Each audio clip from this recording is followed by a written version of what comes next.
Não, não. Como não fazer uma cauda?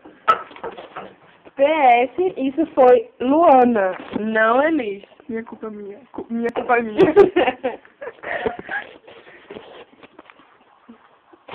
Não faço isso. Por favor. Descobri que eu fico boca aberta.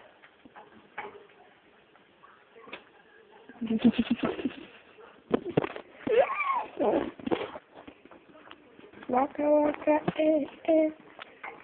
Dica de final de semana. Nunca assistam Matadores de Vampiras Lésbicas. É o pior filme do mundo. Pior filme do mundo. Assistam.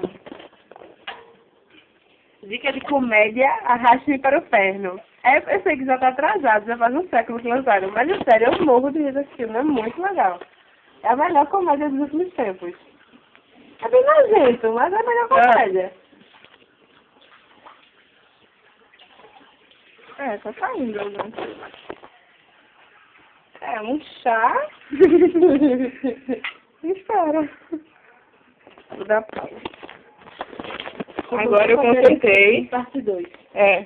Agora eu acertei a merda que eu fiz. E vai ver se vai ficar bom.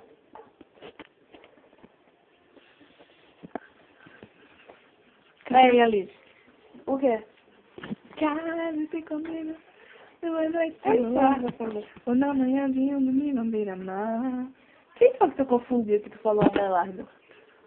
Foi tu que falou, não foi verdade. Oh, meu Deus. Chama Supermood e tal. Uma música. Aí tinha Abelardo. Abelardo.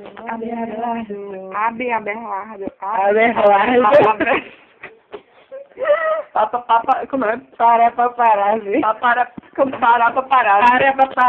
paparazzi.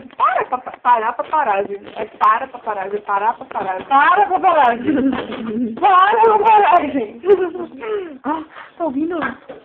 Tá louca? Por quê? Tá ouvindo? Por quê? Tá ouvindo? Por quê? Faustão.